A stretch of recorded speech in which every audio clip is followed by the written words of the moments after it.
To begin this meditation, please bring kind awareness to why you chose this topic, how you might feel with increased awareness around this topic, and how you can apply increased mindfulness to this topic in your day-to-day life. Welcome to this meditation on releasing grief and bringing in the positive. I'll start with a quote by Ralph Waldo Emerson. He said, "I wish that life should not be cheap, but sacred. I wish the days to be as centuries, loaded and fragrant." For times of grief, it can be helpful to allow what's there to be there and to open into a space of wonder and gratitude. You may ask, how do we allow what's there to be there?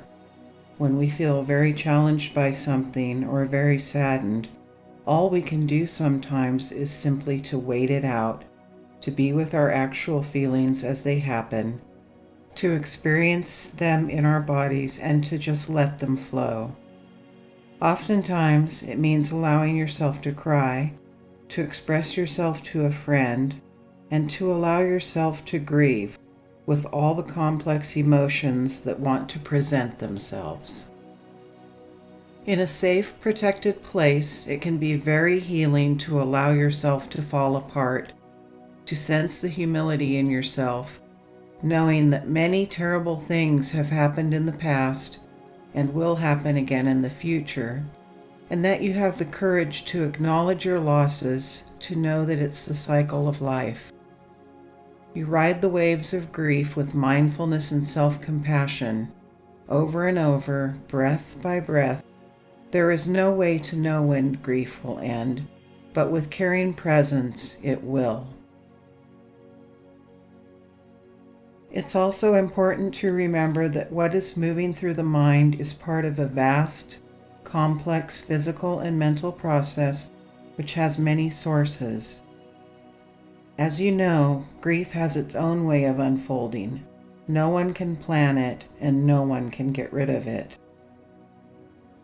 Sooner or later, it can feel appropriate to want to let it go, to release those heavy feelings. Sometimes the grief might be so heavy that we have to set it down for a while.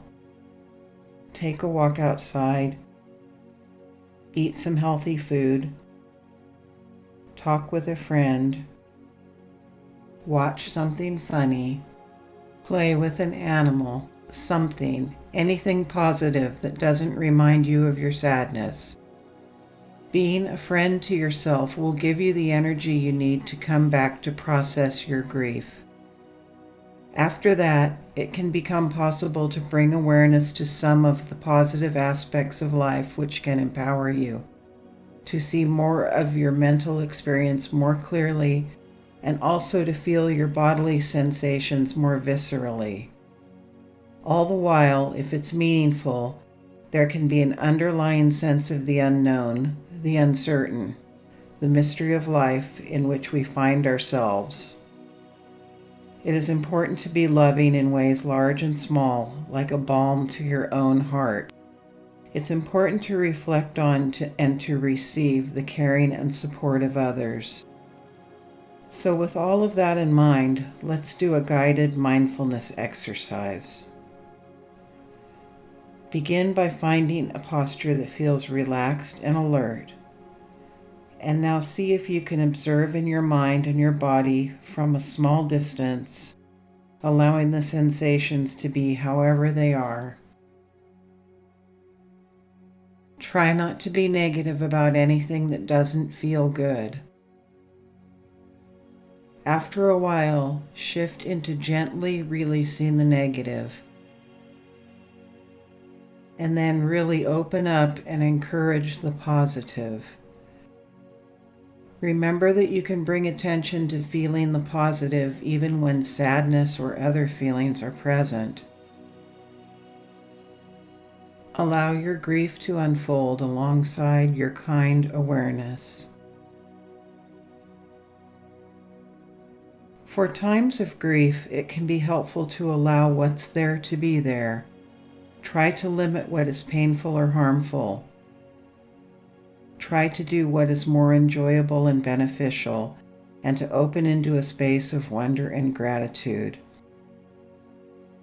Thank you for your courage to be with your grief with caring awareness. That is mindfulness. And thank you for joining me in this meditation. I hope it's helpful for you.